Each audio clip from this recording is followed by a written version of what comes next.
कुरुक्षेत्र के मैदान में और कौरवों तथा पांडवों की सेनाओं के मध्य में भगवान श्री कृष्ण जो अर्जुन के सारथी बने हैं, अर्जुन को श्रीमद् भागवत गीता का उपदेश दे रहे हैं। भगवान कहते हैं, कर्मणे बाधिकारस्ते मां फलेषु कदाचन मां कर्म फल हेतु भूर्मा ते संगोस्त्व कर्मणि। तेरा कर्म करने में ही अधिकार है, उसके फलों में कभी नहीं। इसलिए तू कर्मों के फल का हेतु मत हो तथा तेरी कर्म करने में भी आसक्ति ना हो।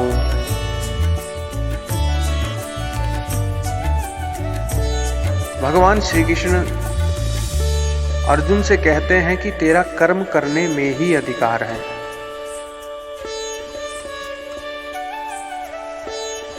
वर्ण, आश्रम, स्वभाव और परिस्थिति के अनुसार जिस मनुष्य के लिए जो कर्म विहित है,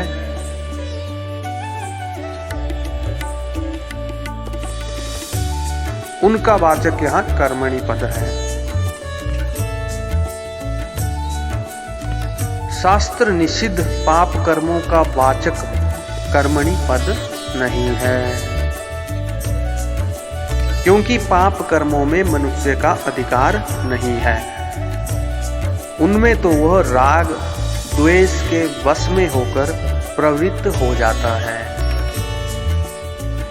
यह उसकी अनाधिकार चेष्टा है। इसलिए वैसे कर्म करने वालों को नरकादि में दुख भुगताकर दंड दिया जाता है। यहाँ तेरा कर्म करने में ही अधिकार है, यह कहकर भगवान ने ये भाव दिखलाए हैं।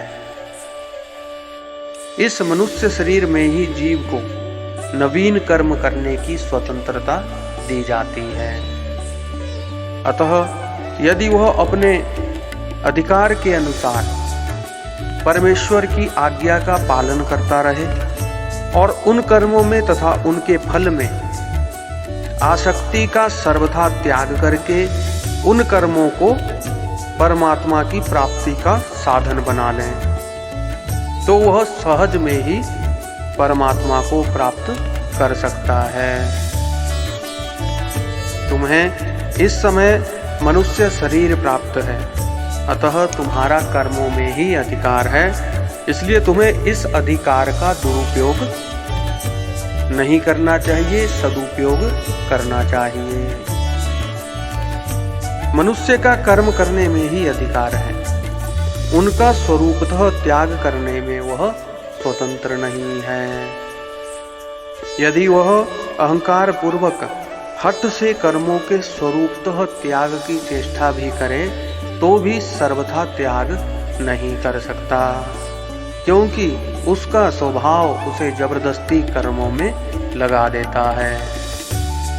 ऐसी परिस्थिति में उस अधिकार का दुरुपयोग होता है तथा विहित कर्मों के त्याग से उसे शास्त्राज्ञा के त्याग का भी दंड भोगना पड़ता है। अतएव तुम्हें कर्तव्य कर्म अवश्य करते रहना चाहिए, उनका त्याग कदापि नहीं करना चाहिए।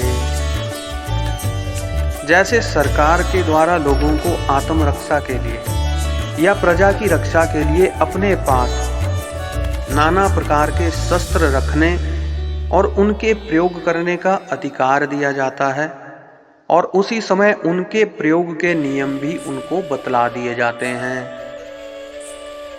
उसके बाद यदि कोई मनुष्य उस अधिकार का दुरुपयोग करता है तो उसे दंड दिया जाता है और उसका अधिकार भी छीन लिया जाता है। वैसे ही जीव को जन्म मृत्यु रूप संसार बंधन से मुक्त होने के लिए और दूसरों का हित करने के लिए मन, बुद्धि और इंद्रियों के सहित यह मनुष्य शरीर देकर इसके द्वारा नवीन कर्म करने का अधिकार दिया गया है। अतः जो इस अधिकार का सदुपयोग करता है वह तो कर्म बंधन से छूटकर परम पद को प्राप्त हो जाता है, और जो दुरुपयोग करता है वह दंड का भागी होता है तथा उससे वह अधिकार भी छीन लिया जाता है, अर्थात उसे पुनः शुकर कुकर आदि योनियों में ढकेल दिया जाता है। इस रहस्य को समझकर मनुष्य को इस अधिकार का सदुपयोग करना चाहिए। भगवान श्री कृष्ण अर्जुन से कह रहे हैं, कर्मों के फलों में तेरा कभी अधिकार नहीं है। इससे भगवान ने यह भाव दिखलाया है कि मनुष्य कर्मों का फल प्राप्त करने में कभी किसी प्रकार भी स्वतंत्र नहीं है।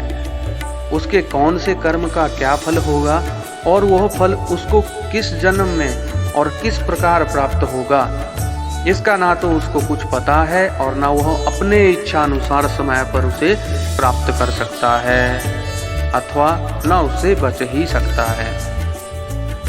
मनुष्य चाहता कुछ और है और होता कुछ और ही है।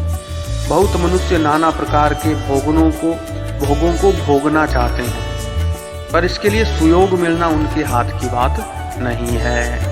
अनेक तरह के संयोग वियोग वे नहीं चाहते पर बलात् हो जाते हैं।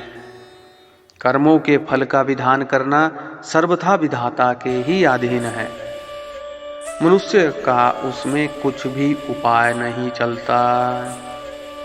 अवश्य ही पुत्रेष्टि आदि शास्त्रीय यज्ञानुष्ठानों के सांगों पांग पूर्ण होने पर उनके फल प्राप्त होने का निश्चित विधान है,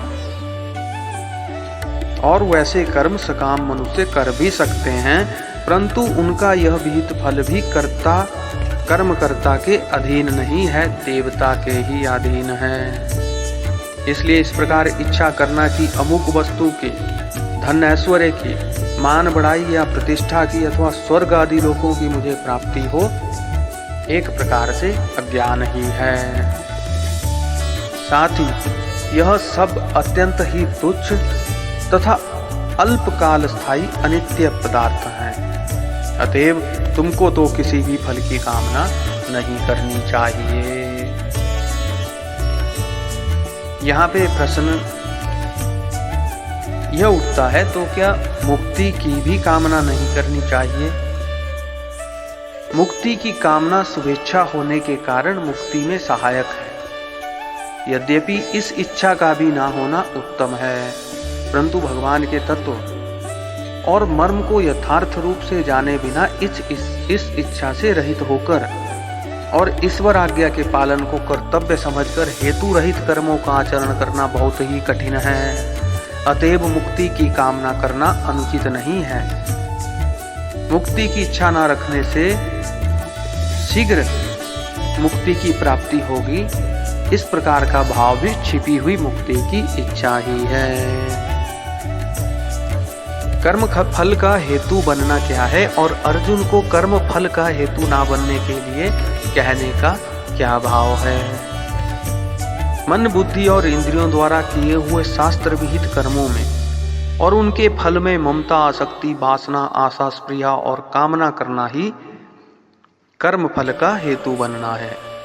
क्योंकि जो मनुष्य उपयुक्त प्रकार से कर्मों में और उनके फल में आसक्त होता है, उसी को उन कर्मों का फल मिलता है।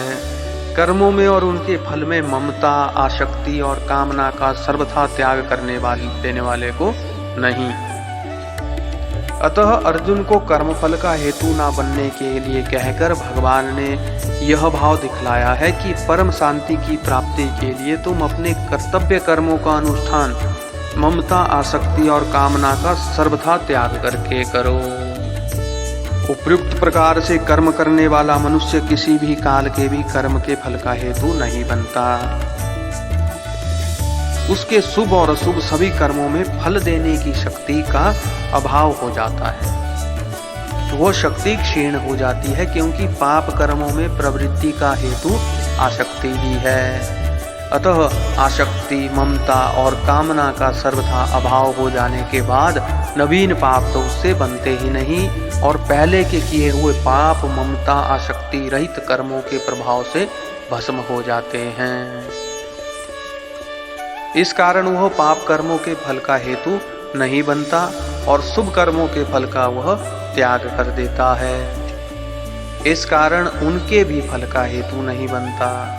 इस प्रकार कर्म करने वाले मनुष्य के समस्त कर्म विलीन हो जाते हैं और वह अनामय पद को प्राप्त हो जाता है। तेरी कर्म ना करने में भी आसक्ति ना हो, इससे भगवान ने यह भाव दिखलाया है कि जिस प्रकार शास्त्र विहित कर्मों से विपरीत निषिद्ध कर्मों का आचरण करना कर्माधिकार का दुरुपयोग करना है, उसी प्रकार वर्ण आश्रम स्वभाव और परिस्थिति के अनुसार जिसके लिए जो अवश्य कर्तव्य है उसका ना करना भी उस अधिकार का दुरुपयोग करना है। विहित कर्मों का त्याग किसी भी प्रकार की न्याय संगत नहीं है, अतः इनका मोहपूर्वक त्याग करना तामस त्याग है। और शारीरिक क्लेश के भय से त्याग करना राजस त्याग है। विहित कर्मों का अनुष्ठान बिना किए मनुष्य कर्मयोग की सिद्धि को नहीं पा सकता। अतः तुम्हारी किसी भी कारण से विहित कर्मों का अनुष्ठान न करने में आसक्ति नहीं होनी चाहिए। जय श्री कृष्ण। अपनी इस आज की यात्रा को हम यहीं विराम देते हैं। आपके सुझावों का हम स्वागत करते हैं और उम्मीद करते हैं कि आपको हमारी यह यात्रा ज्ञानवर्धक लगेगी और ज़्यादा से ज़्यादा लोग हमारे शास्त्रों, पुराणों, वेदों के स्वाध्याय की तरफ प्रेरित होंगे। जय श्री कृष्ण।